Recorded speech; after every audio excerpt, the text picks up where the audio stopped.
Welcome to Reckoning Brothers, everybody. I'm Mark, and I'm talking to Scott in California. My handsome Jew alpha male. I'm not an alpha male, and I'm not a Jew, really. But thank you for that. I don't think I'm a beta though. I don't think that's accurate. I will do the tough thing when need be, but I don't want to be a tough guy. What am I I? don't like it. I like being nice. You're like you're just angry. Whatever. Like a person whose anger takes over, and you're fueled by your rage. You're that kind of You person. know that's not true. It can be true. I'm the nicest person in the world. Oh no, you're one of the kindest people I've ever met. I mean, but I just don't want to suck your D here on this fucking thing. It's just, oh my God! How is that appealing? We've already gone to Rated X. If a line ever becomes available, which it never does, the first thing I want to talk about today is, and I know we do this all like literally extemporaneously. We don't have any meetings. We don't have any rehearsals. We have kind of an idea through text, I would say. A little bit. That's about it. So, do you know who this Assata Shakur was who died in Cuba? Assata Shakur. It sounds very familiar to me. She was a Black Panther or Black Liberation Movement person. Is this a Sister Soldier? Well, she was kind of like Angela Davis. Oh, that's Angela Davis. Yeah, right. Yeah. Okay. Right. But she was robbing banks and doing all that kind of stuff, and she shot a state highway patrolman in the head, and she got convicted of murder, of course. And sentenced to life, they usually don't let that kind of thing slide. Sentenced to life in prison, and she escaped prison, and she made her way to Cuba, and the Castro regime used her for propaganda purposes. You know, blacks are oppressed, blah blah blah, and of course, you know, we're talking after the Civil Rights Movement, and yes, you know, America had race problems then. Yeah, many. We all learned about it in school. We all know about America's very horrible past with racism. Yes. Yeah, the original sin. America's original sin, which, you know, thankfully we, you know, crushed slavery mercilessly 160 years ago. And it's still, you know, rampant on 3 continents. Tens of millions of people still live in slavery. Not on the North American continent and not on the European continent. So it's okay. It's okay because it's not in America, so nobody cares. It's in sub-Saharan Africa where nobody knows anything that's going on, nor do they care. Correct. I was not attuned to the fact that this woman had a huge following in the Black community on the left, with the Pan-Africanists, spent a great deal of time on social media lionizing her as a hero. Here's the reason why the Black Panthers and Huey Newton and Assata were saying we have to kill the Americans. There's no reason for freedom for Black people, and identifying with white supremacists and the colonial project, which is what America is. Now, my reply to that, now I'll have to I'll preface my telling you what my reply was with some stats. And these aren't debatable facts. At the age of consent in huge swaths of Africa, I count 1, 2, 3, 4, 5, 6, 7, 8, 9, 10, 11, 12, 13, 14, 15, 16, at least 16 countries is 15. It's 16 in even more of those countries. It's 13 in one country. Child marriage in the Middle East and North Africa on huge swaths is legal. Child marriage, international human rights agreements protect children from child marriage, including the Universal Declaration of Human Rights, etc. But it doesn't really protect them because on huge swaths of Africa, child rape, forced marriage, and child marriage is legal. And then after the child marriage, they have female genital mutilation to look forward to. Continent of Africa. There are 10 million slaves on the continent of Africa. Forced labor is 37%. The forced marriage percentage in Africa is 63%. The regional proportion of the global slavery estimate is 23%. The average vulnerability score for slavery on the continent of Africa is 62%. What can slow down for me? Yeah. Vulnerability? You have a 62% vulnerability percentage of being a slave in Africa. I don't know how that's from the Global Slavery Index. So those are the stats, and you wanted to ask me about I'm not sure how they arrive at the vulnerability data. Yeah, I'm not trying to poke holes in your argument. I just didn't know what it was. It's from the very reliable source Walk Free, the Global Slavery Index. Okay.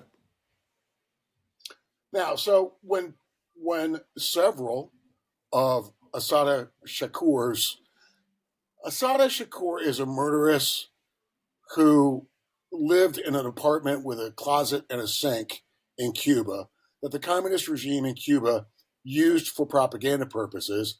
And she is lionized as a hero to the Black liberation movement. They're Marxists, they're communists, and that's a problem. Like, there's no such thing as liberation living in a communist dictatorship. My reply to several of them went something like this. Do you hate this continent and this country because your worldview is cool with child rape, child marriage, forced marriage, and slavery being legal on huge swaths of your ancestral continent in 2025? Or is it because you're broken by an ideology that says you're oppressed when you're not? So it made me wonder. All of this stuff about her being a hero and being a hero in the Black community, and Well, you're looking that up. I think I want to. The Black Panthers. yeah, Until embarrassingly recently, like 3 years ago, 4 years ago, I bought the mainstream lefty line only because I learned about it as a young person and then never thought about it until I happened to learn about it a few years ago. I always had a generally positive view of them. I always thought that, oh, they were protesters, maybe a few of them did some violent stuff, but generally they were a good, helpful organization. And then of course everybody talks about the free breakfast in Chicago, right? That's their whole thing. I didn't learn about the crimes, the murders, that basically the whole organization was predicated on violence, battles with the police, bloodshed, top to bottom. It was basically a terrorist organization correct. that we just put it on these rose-colored glasses and we just see them as positive because we believe things that aren't true. We're not told the truth about them. And I thought that because I believed mainstream narrative and never bothered to learn otherwise. You learn things and if you don't not particularly interested about them, you don't do further research, right? So you believe some kind of Hollywood narrative or educational narrative. It's one of those two things. It's what you were taught by TV or it's what you were taught by school, and you just roll with it. And the Black Panthers and a lot of shit from the 60s, man, I am just embarrassed to say I was ignorant of. And I'm embarrassed for the rest of the country because a lot of people still just believe that it was this good-hearted group. But no, they were antithetical to Martin Luther King in everything that he talked about and everything he discussed. Complete opposite. But I just want to give you the heads up on that, man, because I think there's a lot of people that are where I'm at or where I was at a few years ago. Still, they just don't know. They don't know. They have no idea, and it made me do a little bit of research. So the Chicago Teachers Union paid tribute to Assata Shakur. Of course they did. Publicly. What did they say, Mark? Jeez, I've had to scroll so much. I'm going to have to edit this. Good thing I have the ability to edit. Got it. All right. Ask me what they said, Mark. Mark, what did they say? I already asked you. Now I'm leaving all this shit in. You did this to yourself. What did they say? Rest in power, rest in peace, Assata Shakur. Today we honor the life and legacy of a revolutionary fighter, a fierce writer, a revered elder of Black liberation, and a leader of freedom whose spirit continues to live in our struggle. Assata refused to be silenced. She taught us that it is, quote, our duty to fight for our freedom. It is our duty to win. We must love each other and support each other. We have nothing to lose but our chains. Do you think that these teachers union people are just ignorant like I was a few years ago? Do you think they're indoctrinated? I What believe is it? no, I don't. Well, yeah, I believe they're ignorant, but I believe that they believe everything that they're saying. Mm. And so one might conclude if teachers unions and the academy have been teaching this poison for all these many decades, it might explain some of the problems we're facing now. I think it explains a lot of what we're facing now. So are you talking about like? Well, last time, of course, we talked about the left's reaction to Charlie Kirk and some of the out there bullshit. Are you Well, and talking I'm about that kind of specifically thing, or? yeah, well, and I'm specifically referencing the outpouring of adulation for this murderess who escaped prison and made her way to Cuba. A lot of people were talking also inherently involved in this conversation. People have to bring up Che and Castro because they were liberators against oppression too. One of them is the daughter of a man who was a member of the Communist Party in Ecuador, I think. And so she's been all over social media talking about, Assata's great legacy and Black liberation movement and the hammer and sickle, and Che Guevara and Castro were, down with the struggle, etc. She doesn't want to answer my question about was her father also an enjoyer of watching Che Guevara execute gay people and Afro-Cubans? She didn't want to answer that. At least there was a community note on the Chicago Teachers Union tweet, and I'm going to read that. Assata Shakur was convicted in 1977 of first-degree murder in the 1973 killing of a New Jersey state trooper and sentenced to life plus 33 years. She escaped to Cuba in 1979 and has been a fugitive ever since, listed on the FBI's most wanted terrorist list since 2013. Barack Obama's FBI had her on the 10 most wanted list. That's fucked. What else did we want to talk about? I wanted to say something about James Comey. Oh, yeah. You wanted to talk about James Comey. I want to talk a little bit about James Comey. James Comey reminds me of G. Gordon Liddy, except so far he's gotten away with everything, because James Comey, I used to tell people, like, so when the Obama administration and the Obama White House and James Comey when he's FBI director, and John Brennan when he was CIA director, and James Clapper when he was director of national intelligence, when they got FISA warrants to wiretap and spy on Donald Trump's campaign staff and Donald Trump, they used the Steele dossier as their predicate, right? The Steele dossier being paid for by Hillary Clinton. So they had this dossier that was nothing in it was verified. They knew it was paid for by Hillary Clinton, and they used that dossier to get FISA warrants. FISA warrants are foreign intelligence warrants that a panel of judges approves spying on people, right? So James Comey gets FISA warrants knowing that that it's based on a foreign manufactured dossier, none of which was verified.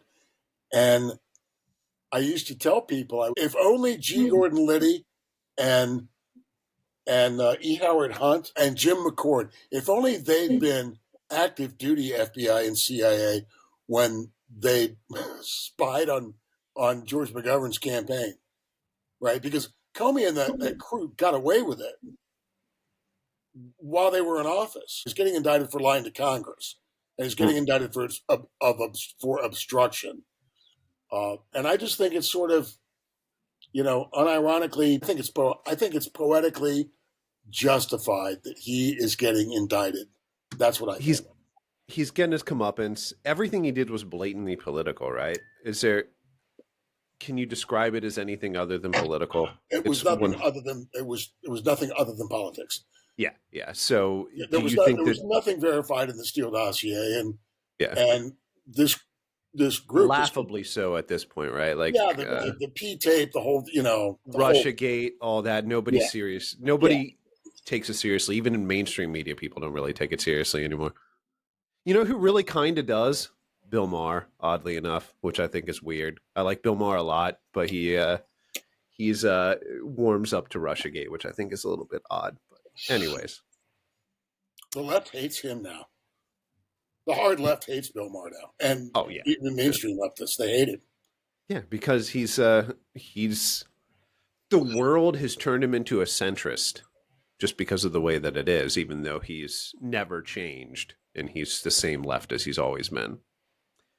Weird, really weird, but that's just kind of how it goes. But Jim Comey, I hope it has what's a positive version of chilling effect, like a chilling effect for politicians to maybe just tamper down on the partisan politics, right? Maybe just realize you work for America, not the Republicans or Democrats. When you're the leader of the FBI or the Secretary of State or where the fuck you are, and you decide to put your own side. Comey was a dirty cop. That's a good way of putting it. He was a dirty cop. Let's just call a spade. He was a dirty cop. He lied to Congress, and a lot of people who've lied to Congress haven't gotten prosecuted. That's true. What do you think was going through his head at the time? I know it's hard. It's so hard to say, but I love the idea of first principles thinking. So, what was he thinking he was going to get out of this? Why did he do it? Was it just following orders? No. I think it was universally that the universal worldview was that Cheeto was an existential threat to democracy, and anything they could do to stop him. He just bought into that narrative, hook, line, and sinker. Yeah, absolutely. Yeah. And we have the text. A lot of people did back then. It was crazy back then. It was, we have the text messages between Peter Strzok and Andrew McCabe and Comey, etc. All of the text messages were like, we can't let this guy get elected, etc. Right? So they took the fake dossier. They got FISA warrants to spy on the Trump campaign and Trump's people and Trump himself, based on a lie. And now, of course, literally everybody who said that no one is above the law when it comes to lying to Congress is mad at Donald Trump because a grand jury has indicted Jim Comey for lying to Congress. Let's just keep it going. Let's just start indicting a bunch of motherfuckers for lying to Congress. Right? I pay taxes. I want people that lie to Congress to face consequence. What is the maximum consequence? 5 years in prison. Okay. All right. For lying to Congress. I mean, fuck. If he's proven guilty of it, give it to him, right?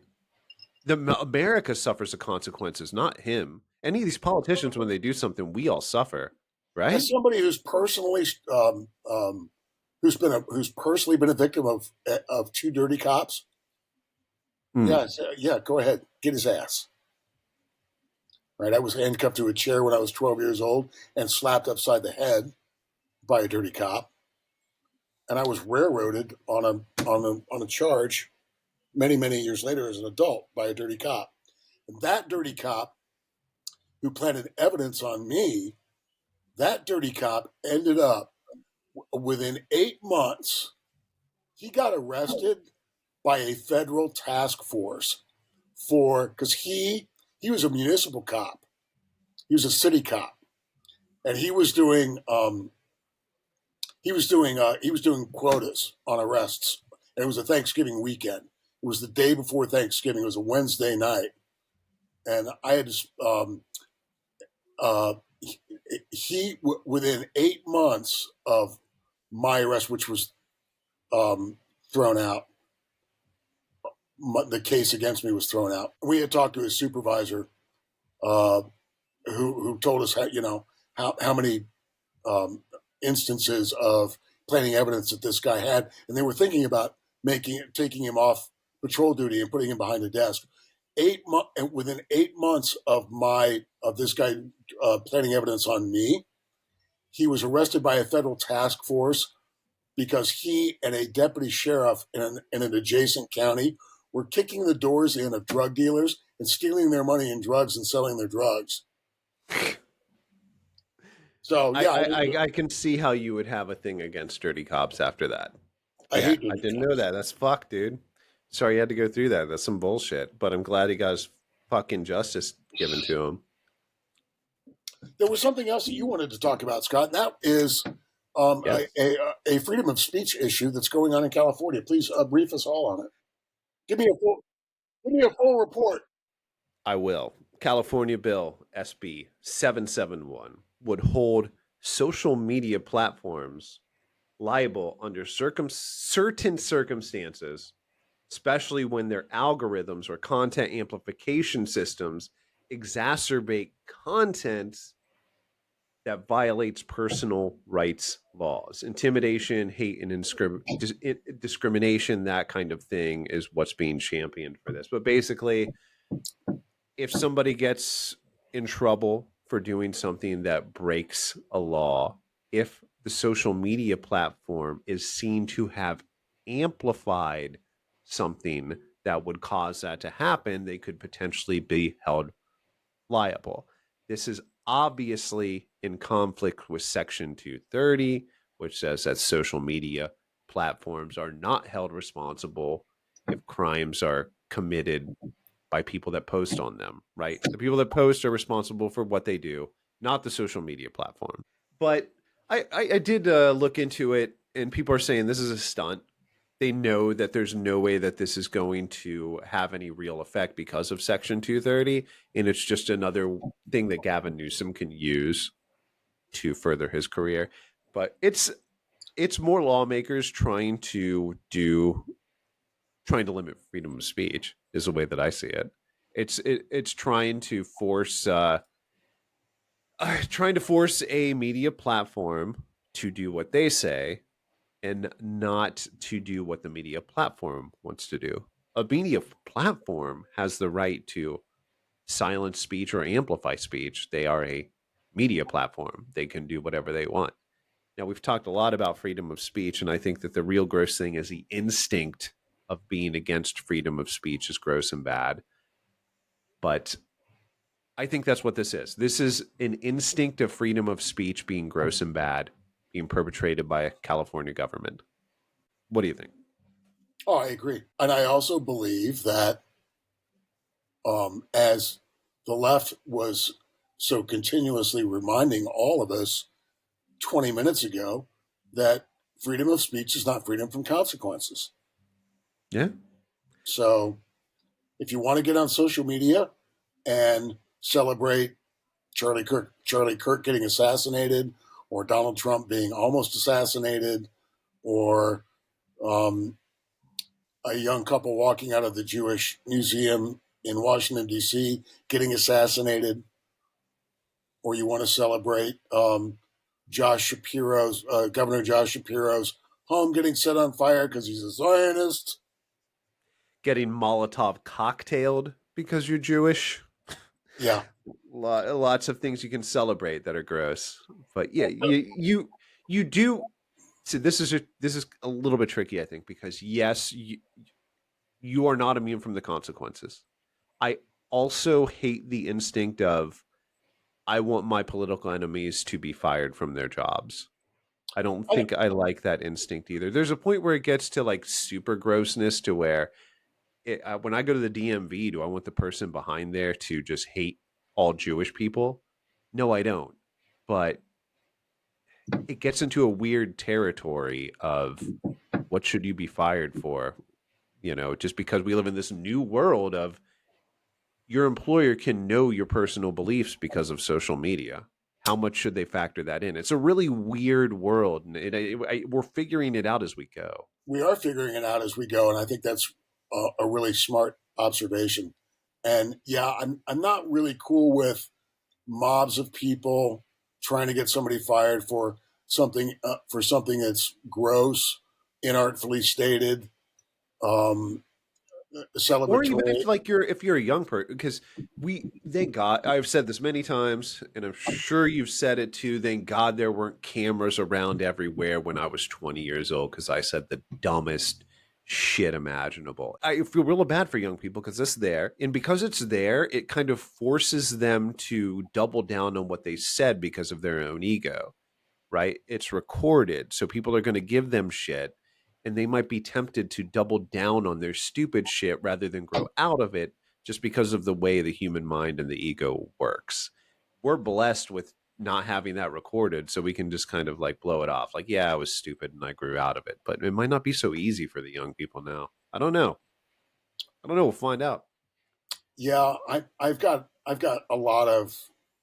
I'm very empathetic with what young people are going through with this whole thing. I'm less empathetic with young people who are celebrating violence, and I True. and I think that I just think it's a very sad commentary on our society that it's become so acceptable to say, "Oh, I'm glad that so and so got shot. I'm glad that so and so died from COVID. I'm glad that I wish the bullet had hit Donald Trump in the head." Those kinds of things. Yeah, of course you have a right to say it. It's an extremely disturbing commentary on so much of the worldview that so many people have. It's just very depressing. It's just awful. I've heard people much smarter than me say that young people don't see this as real in the way that we did growing up because they see so much of it. There's so much violence. You know, they go on Twitter and see we saw a lot of violence in movies, but that wasn't real. They can go on. We the worst that we had was like the Faces of Death video that everybody talked about. You know, that Yeah. was the worst that we had. Now you go on Twitter and it's real death, real death, real death, real death. If you want to see that, you see enough of it, you get desensitized, and you know you don't start. Well, They there's the when re- you're yeah, there's the real death, and then there's the videos that are created by bad actors like the Cuds Network, which is a pro Hamas, but they are Hamas. They do AI enhanced videos. They do a lot of they put up a lot of fake videos that show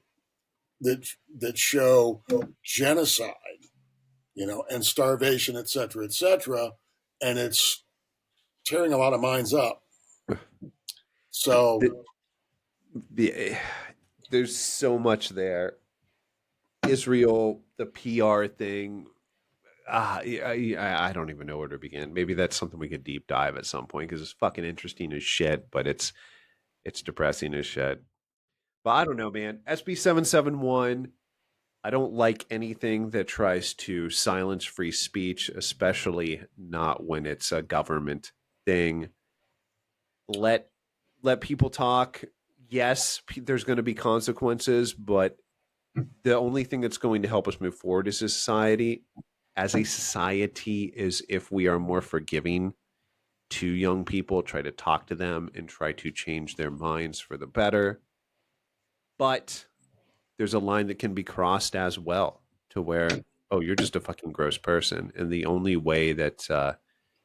the only way that you can grow is being told that you're a piece of shit and have everybody around you tell you you're a piece of shit so you can go through the humiliation and you can get into this cocoon and then you can turn into the butterfly of fucking changing your mind or whatever. A lot of people are changed by being shamed. No, that's a great point. Yeah. A lot of people have been changed by being shamed and being ashamed. A lot of people, my father was so ashamed of being poor that he made sure that he was not going to be poor as an adult.